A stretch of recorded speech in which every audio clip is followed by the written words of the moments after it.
Esiet sveicināti Latvijas kristīgā radio klausītāji!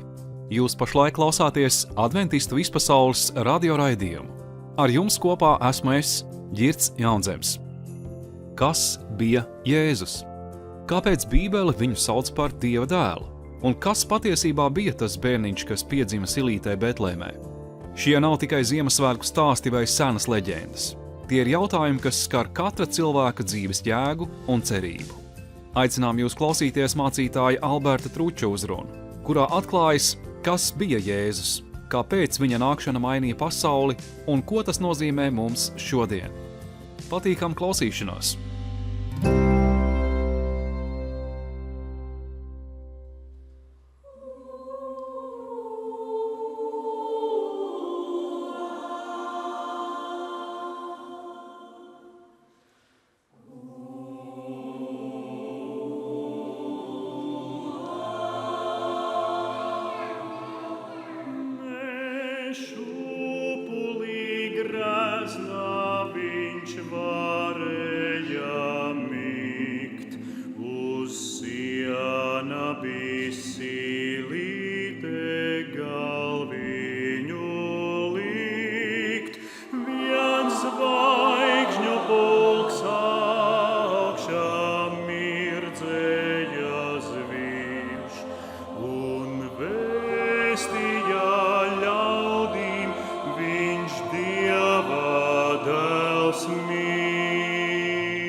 Kas bija Jēzus, kas piedzima tuvajos austrumos pirms 2000 gadiem?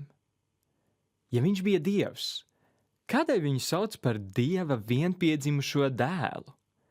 It kā viņš būtu piedzimis kaut kad no Dieva un ir zemāks par Dievu.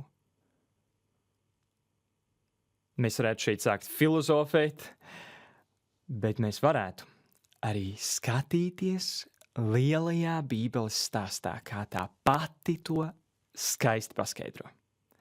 Dārgais klausītāj, ieaicinu tevi fascinējošā stāstā ceļojumā ar vienu nosacījumu.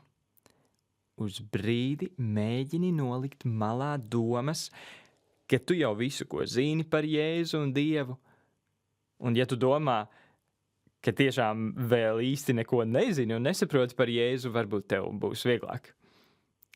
Bet visi mēģināsim aizmirst iepriekšējo un dosimies stāstā, kas ir pāri visiem stāstiem.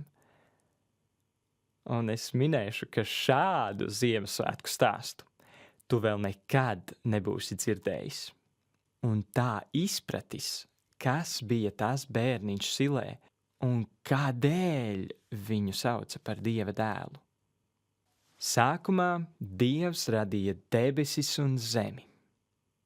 Un Dievs teica, taisīsim cilvēku pēc mūsu tēla, pēc mūsu līdzības, lai tie valda pār zivīm jūrā un pār putniem debesīs un pār lopiem un pār visu zemi un visiem rāpuļiem, kas rāpo pa zemi.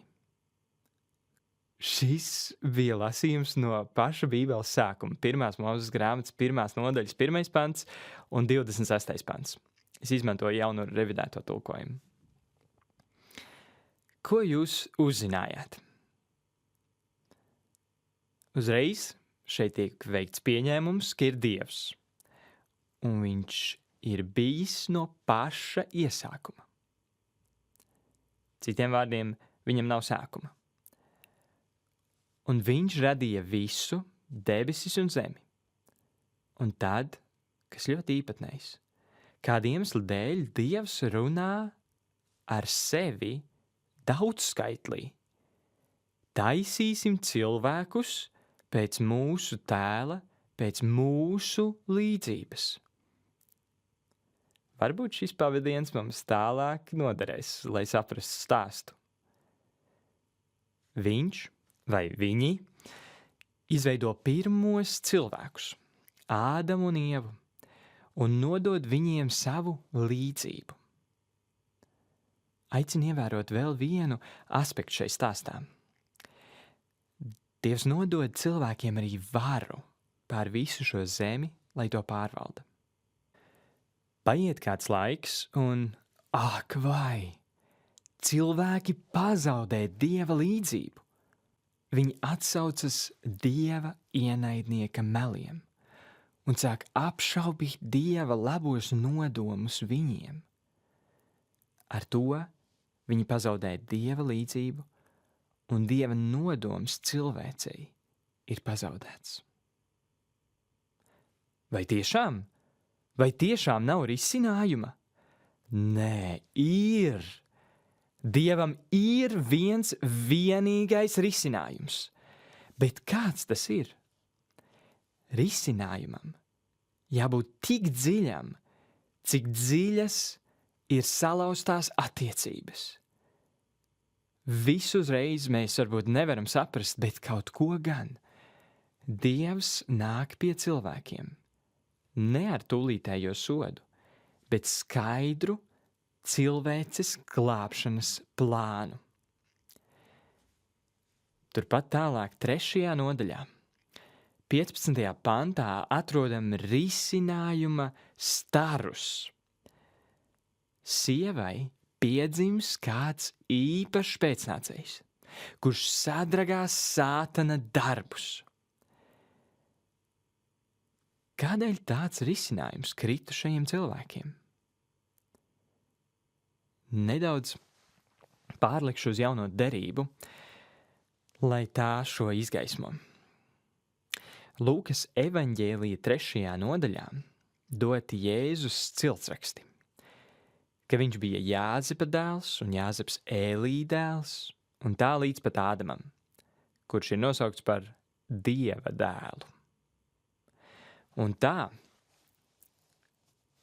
kā Ādams izrādījās neusticīgs Dieva dēls, bija vajadzīgs jauns Dieva dēls, kurš atjaunotu cilvēcē jaunu dzimtes līniju, kurā Dieva līdzība ar uzticīgas mīlestības attiecībām tiktu atjaunota un īstenota,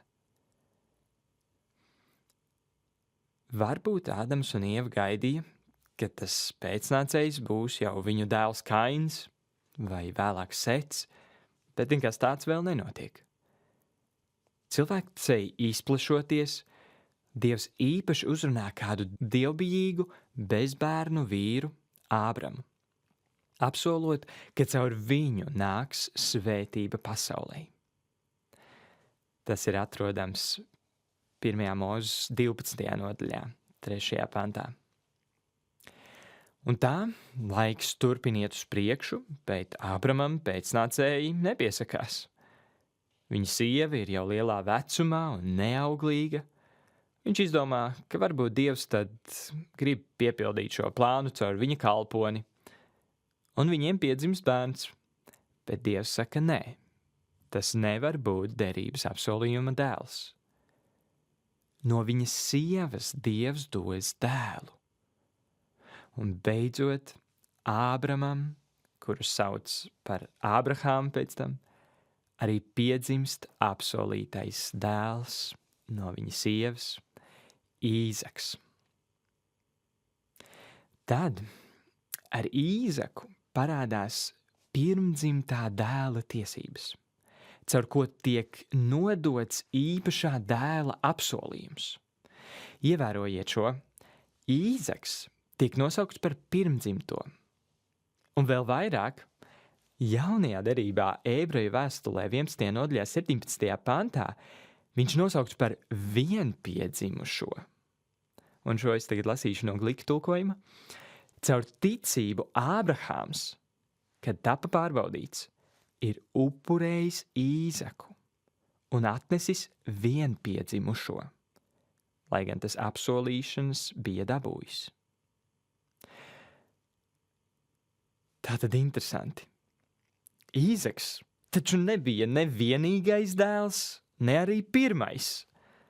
Ābrahamam pirms un pēc Īzaka vēl bija bērni. Draugi, es ceru, ka jūs jau sākat saprast. Šie termini, pirmdzimtais un vienpiedzimušais, nenozīmē, ka dēls būtu pirmais vai vienīgais. Tie ir īpaši apzīmējumi apsolījuma turpināšanai un piepildījumam. Tieši tagad, ar šo izpratni, mēs varam lasīt visslavenāko pantu par Jēzu. Jāņa evaņģēlija 3. nodaļas 16. pants. Jo Dievs tā pasauli mīlēja, ka deva savu vienpiedzimušo dēlu, lai ik viens, kas viņam tic, nepazustu, bet tam būtu mūžīgā dzīvība. Tātad atceroties to, ko mēs tikko sapratām, Jēzus nav vienpiedzimušais Dieva dēls, skaidrojot to, kā viņš ir piedzimis no Dieva kaut kad sen pagātnē. Bet šis termins identificē viņu kā apsolījuma piepildījumu. Tas ir šis derības dēls, kurš iznīcinās sātana darbus un atjaunos cilvēcē jaunu līniju, dodot viņiem iespēju būt atkal par Dieva dēliem un Dieva meitām, uzticīgās mīlestības attiecībās. Un tālāk paturpināsim lielo stāstu vēl pēc Īzaka. Viņam piedzima 2 dēli. Pirmais Ēsavs un Jēkabs. Bet Jēkabs ieguva pirmdzimtību, īpašā apsolījuma svētību.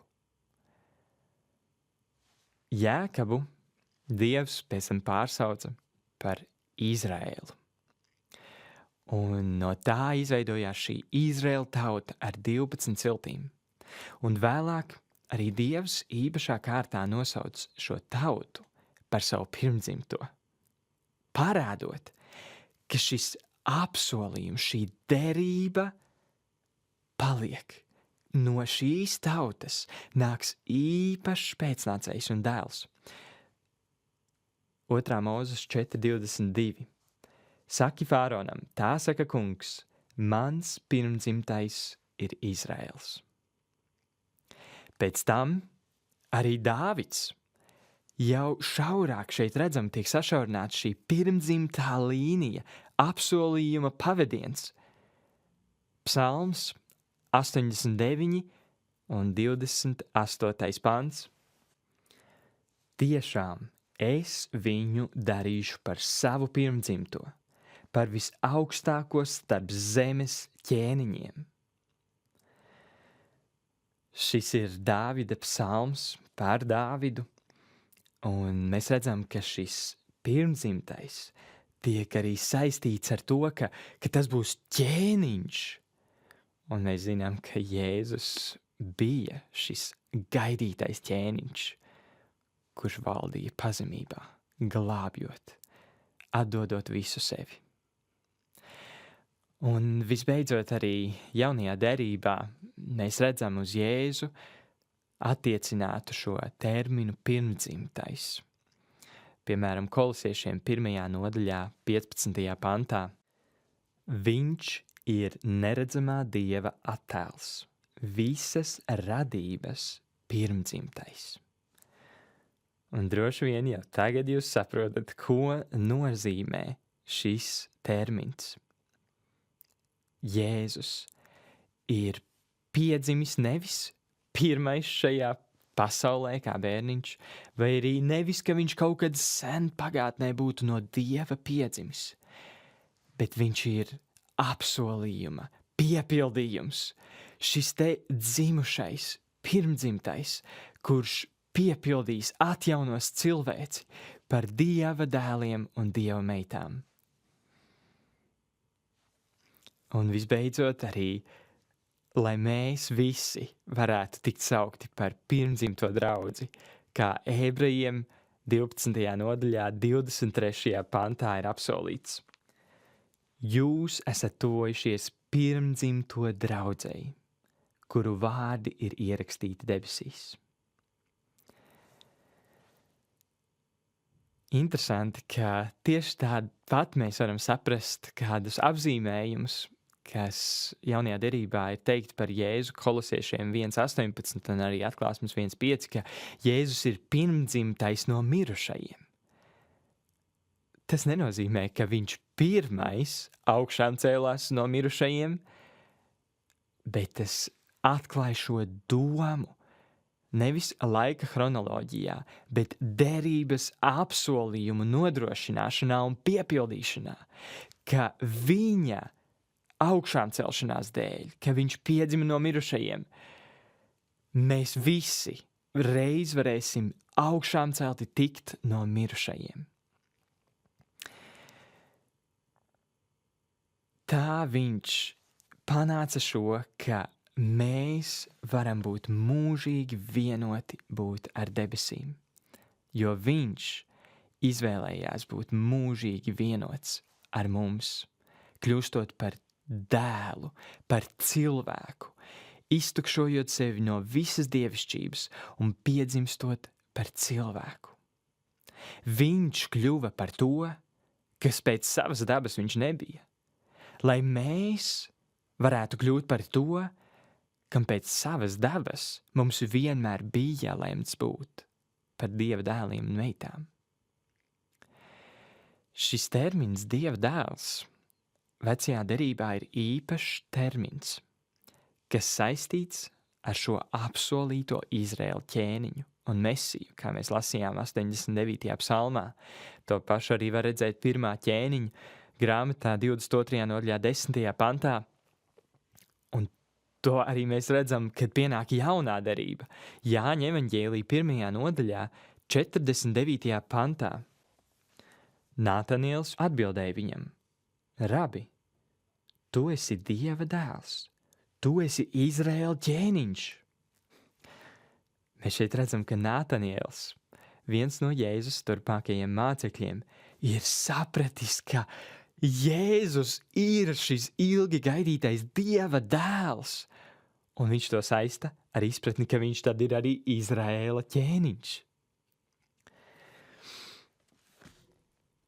Kāpēc jaunajā derībā tik bieži tiek lietots arī tad šis termins cilvēka dēls? 90 reizes 4 evaņģēlijos Jēzus uz sevi attiecina, ka viņš ir cilvēka dēls. Šo mēs iepazīstam atkal, atskatoties vecajā derībā, Daniela grāmatas 7. nodaļā, kur mēs redzam cilvēka dēlu nākam.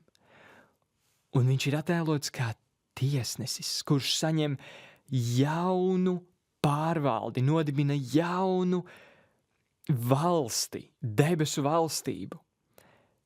Un jaunajā derībā mēs redzam, ka Jēzus šo izmanto, lai parādītu cilvēkiem, ka šī ir tā varas nodošana viņam, jo mēs saprotam, ka līdz ar grēkā krišanu cilvēki zaudēja arī savu varu. Vai atceraties?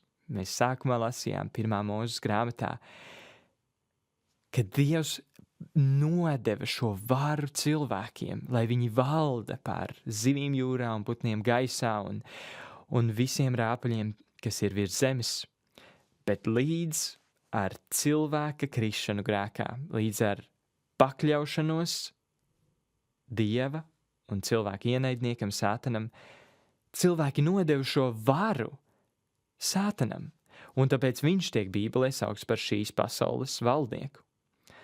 Un tomēr, līdz ar šo terminu cilvēka dēls un Dieva dēls, mēs redzam, ka jaunais ķēniņš, jaunais tiesnesis, jaunais valdnieks, kuram pieder vara šai pasaulē, kurš ir atnācis, lai to atgūtu cilvēkiem, ir cilvēks Jēzus Kristus. Bet ko tad tas nozīmē mums? Ko tev un man personīgi tas nozīmē? Mēs saprotam, ka Jēzus ieņēma uzticīgā Dieva dēla vietu, piedzimstot par tādu. Viņš piepildīja to, ko Ādams nepiepildīja.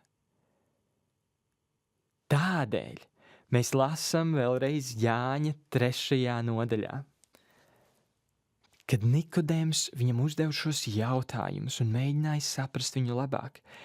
Jēzus vadīja viņa domas, atklājot: patiesi, patiesi tev saku, tas, kurš nepiedzimst no ūdens un gara, nevar ieiet Dieva valstībā. Jēzus runā par piedzimšanu, tieši tāpat kā viņš ir šis vienpiedzimušais dēls, derības dēls. Tāpat arī viņš mūs aicina piedzimt no jauna, piedzimt par Dieva dēliem un meitām, piedzimt no augšienes, no viņa, no Dieva, lai viņā arī mēs varam dzīvot atjaunotā, uzticīgā mīlestībā, kā Dieva bērniem. Ar šo mēs arī saprotam, ka tas bērniņš, kas nāca šai pasaulē pirms 2000 gadiem, nebija vienkārši parasts bērniņš. Tas bija pats Dievs, kurš atstāja debesis, kurš nolika savu ķēniņa kroni, visuma valdnieka statusu, lai kļūtu uz mūžiem par cilvēku, par vienu no mums.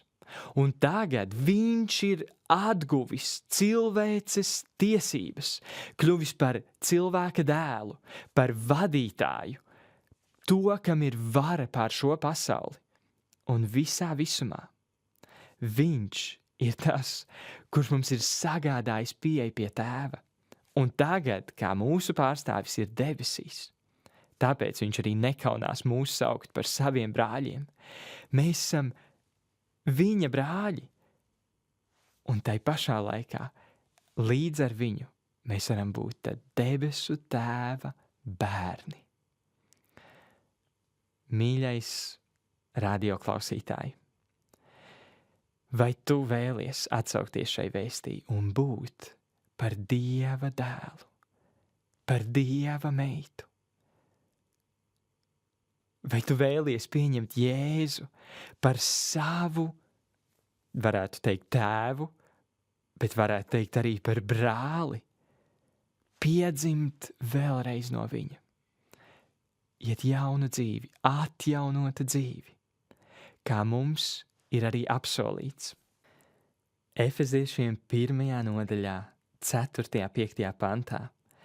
Viņš arī izredzēja mūs Kristu pirms pasaules radīšanas, lai mēs būtu svēti un viņa priekšā nevainojami mīlestībā. Pēc savas gribas labprātības viņš jau iepriekš lēmis mūs pieņemt par saviem dēliem caur Jēzu Kristu.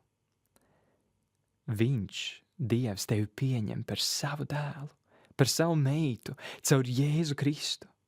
Un viņš tevi ir izredzējis, lai Kristu tu būtu svēts, lai tu dzīvotu nošķirtu dzīvi Dievam.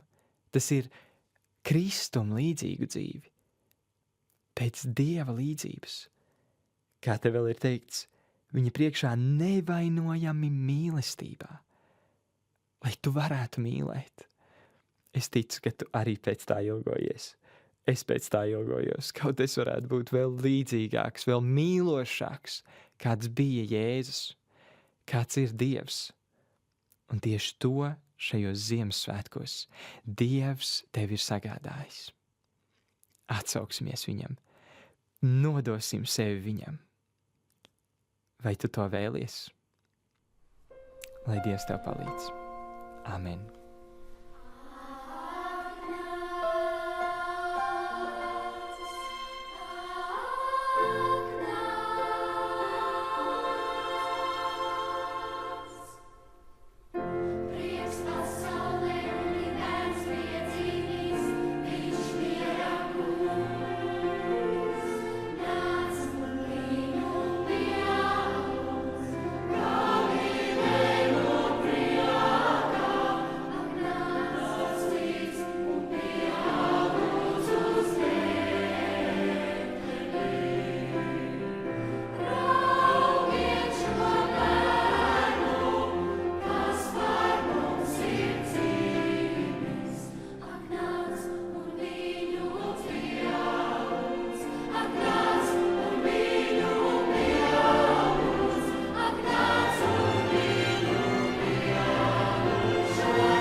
Paldies jums, dārgie radioklausītāji, ka bijāt kopā ar mums šajā dienā. Nākamo raidījumu varēsiet klausīties nākošajā sestdienā 8:00 no rīta. Bet šī raidījuma atkārtojums izskanēs pēc pusnakts. Lai jums svētīga turpmākā diena!